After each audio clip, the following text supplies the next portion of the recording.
اعوذ باللہ من الشیطان الرجیم بسم اللہ الرحمن الرحیم۔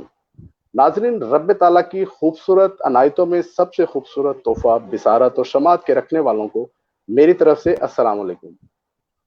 آزاد زندگی کا مزہ پنجروں میں بند پرندوں سے، جالیوں میں بند اور زنجیروں میں جکڑے بے زبان جانوروں سے پوچھیں، کشمیر میں بسنے والے نہتے کشمیریوں سے پوچھیں، فلسطین میں بسنے والے نہتے فلسطینیوں سے پوچھیں۔ 14 اگست کی مناسبت سے آج ہم نے جس عنوان کا انتخاب کیا ہے وہ ہے میں اور میرا پاکستان۔ ناظرین، ہمارے ساتھ آج جو شخصیت لائن پر موجود ہیں وہ میرے لیے انتہائی قابل احترام۔ میں ان کا تعارف کراتا چلوں۔ طالب خان داؤدی، ایڈوکیٹ ہائی کورٹ، ہمارے ساتھ اس وقت لائن پر موجود ہوں گے۔ اور طالب خان داؤدی ڈی جی خان بار کے سب سے پہلے رجسٹرڈ ایڈوکیٹ ہیں۔ طالب خان داؤدی کیونکہ ہائی کورٹس کے اندر پہلے بار میں پلیڈر کے نام سے لوگ کام کیا کرتے تھے، جب ایک ڈیزگنیشن یہ تبدیل کیا گیا، ایڈوکیٹ پہ ٹرانسفر ہوا، تو ڈی جی خان بار کے سب سے پہلے ایڈوکیٹ رجسٹرڈ ہوئے۔ اور جب پھر آہستہ آہستہ سسٹم چلنا شروع ہوئے تو اس کے بعد جیسے بار کے الیکشن شروع ہونا شروع ہوئے تو بار کے سب سے ینگسٹ جنرل سیکرٹری بھی منتخب ہوئے تھے۔ اور اس کے بعد پھر صدارت کے انتخابات بھی انہوں نے انتخاب بھی لڑا، اور اس میں بھی بطور صدر کے طور پر ڈی جی خان بار میں بھی اپنی خدمات سر انجام دیتے رہے۔ Talib Khan Daudi Indus law college, Multan law college میں مولم کے طور پر بھی اپنی خدمات دیتے رہے۔ اور سب سے بڑی بات، اب بھی ڈی جی خان ہائی بار میں سب سے سینئر ایڈوکیٹ کے طور پر کام کر رہے ہیں۔ دیوانی اور سیول، جس کو ہم کہہ لیں سیول کورٹ میں بہت ہی زبردست ان کی گرپ ہے اور ماہر قانون دان بھی ہے، اور گورنمنٹ، سیمی گورنمنٹ اور پرائیویٹ اداروں کے لیگل ایڈوائزر کے طور پر بھی کام کر رہے ہیں۔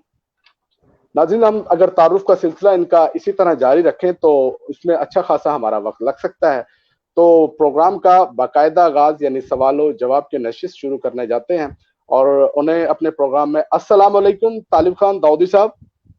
وعلیکم السلام ورحمۃ اللہ وبرکاتہ۔ کیا حال ہے آپ کے؟ ٹھیک ہیں؟ جی الحمدللہ، اللہ کا شکر ہے، میں بالکل ٹھیک۔ اچھا طالب خان داؤدی صاحب، یہ پوچھنا چاہیں گے کہ آج ہمارے پروگرام کا عنوان جیسے آپ نے سنا، میں نے بتایا، میں اور میرا پاکستان۔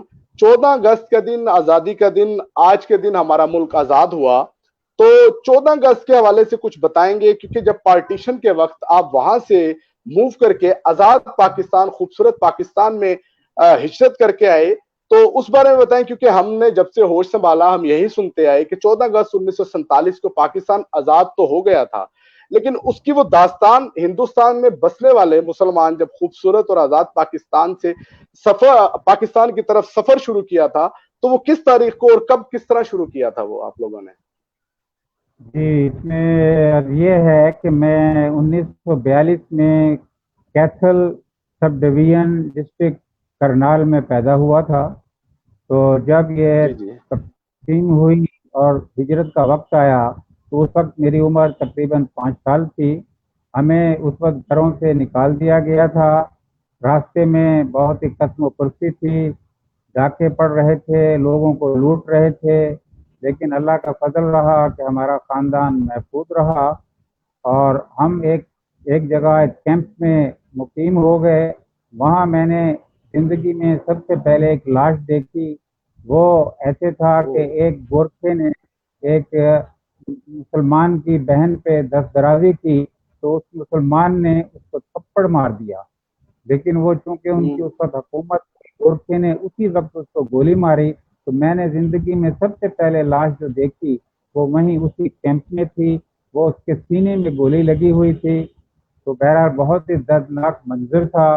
تو میں یہ کہوں گا کہ اس وقت کے مسلمانوں نے جو قیامت صغریٰ کا ایک منظر کو دیکھتے ہوئے اس کو آگ کا دریا پار کر کر ہجرت کی ہے، اور پھر ہم لوگ یہاں پاکستان پہنچے ہیں۔ تو یہاں آ کر جو ہے وہ بھی ہے تو مناسب نہیں ہے، لیکن مجھے ایک وہ شعر یاد آ گیا، اس میں یہ تھا کہ دیکھتا کیا ہے میرے منہ کی طرف، قائد اعظم جی کا جی پاکستان ایک۔ تو اس وقت جو ہے مسلمانوں کی نہایت ہی قسم و پرس حالت تھی، غربت تھی،